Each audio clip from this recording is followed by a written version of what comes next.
So you keep telling yourself that they've moved on, right? That they never really cared. Because how else could they look so calm while you're feeling so broken? But what if I told you your avoidant ex didn't stop feeling for you, they just stopped feeling safe? Let me explain. By the way, I'm Andy O'Neill. I'm a life coach who specialises in helping people get over their ex and move on to a better life. So if you're going through a breakup right now and you're looking for some support, make sure you subscribe. I release videos every single week and you never know, they might just help. When someone has an avoidant attachment style, closeness can feel threatening. They crave love, they want connection. But when it actually gets too close, it triggers their fear of losing independence or being emotionally exposed. So instead of leaning in, they pull away. That's not because they don't care. It's because connection feels like pressure, and pressure just makes them shut down. Now you might wonder how I even know any of this. Yeah, I'm a life coach and I help people through breakup recovery, and I've coached hundreds of people through it. But no, I didn't read this shit in a book. It's because I've been through breakups. I've been through that pain. But number two is because I have an avoidant attachment style. Or at least I did until I worked on it. So I know what it is firsthand. And I've also dated a few avoidants, so I know what that feels like too.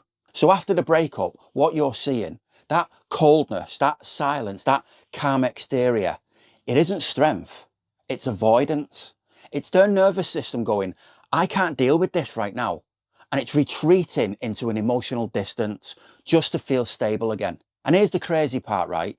In the early stages of breakup, avoidants often feel relief. Not because the relationship didn't mean anything, but because the emotional intensity finally stopped. The relief is their coping mechanism. It gives them a false sense of control. But here's what usually happens later, right? Once the dust settles, once they start to feel safe again, those suppressed emotions creep back up, that regret, sadness, longing, it all starts to surface. That's why months down the line, you might get that random text, or they might start watching your stories again.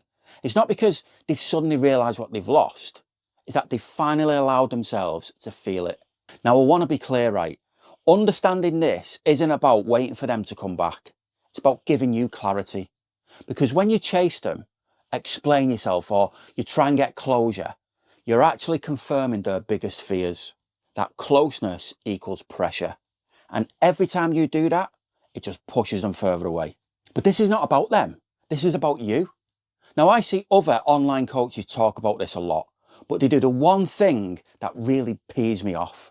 They sprinkle a little bit of hope. They'll talk to you about why your avoidant ex has gone so cold, but they'll always put that caveat in about how they might return in the future. And it's really clever. You see, getting your ex back sells. It garners massive engagement, massive views. See, my channel's tiny. I don't get loads of views. And it'd be easy for me to switch to the whole get your ex back niche. And using avoidance as a gateway to do this is really common. The whole, this is why they're so cold towards you. This is what they're thinking. But in time, that'll change.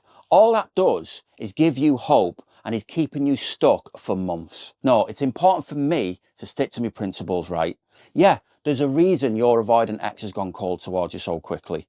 But the purpose of this video is not so that you'll sit and wait for that to change. No, it's so you don't take it personal. The best thing you can do right now isn't to reach out or to wait for them. It's just to release. Not for them, but for you. Because when you stop chasing and start focusing on your own emotional safety, that's when the real healing starts. Their avoidance isn't proof that you weren't enough. It's proof that they weren't ready for real closeness. You wanted connection, they wanted control. And that's not something that you can fix for them. So stop worrying about why aren't they missing me? And start asking yourself, why am I giving time and energy to someone who doesn't give it in return? Stop using their avoidant attachment style as an excuse to put your life on hold and wait for them. Take it from someone who's been an avoidant in a relationship and been in a relationship with an avoidant. You deserve a love that doesn't disappear when it gets deep. You deserve someone who stays when connection happens, not someone who runs from it. Your relationship was real. The feelings from both sides were real. Their coldness now is not a reflection of that or a reflection of you. It's a reflection of them, but it's their reflection. Let them own it.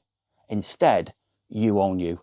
If this has in any way helped make sense of what you're experiencing, if it puts things into perspective, or if you've got any questions relating to this, then put it in the comments. But for now, nice one for watching, and I'll see you in the next. Laters.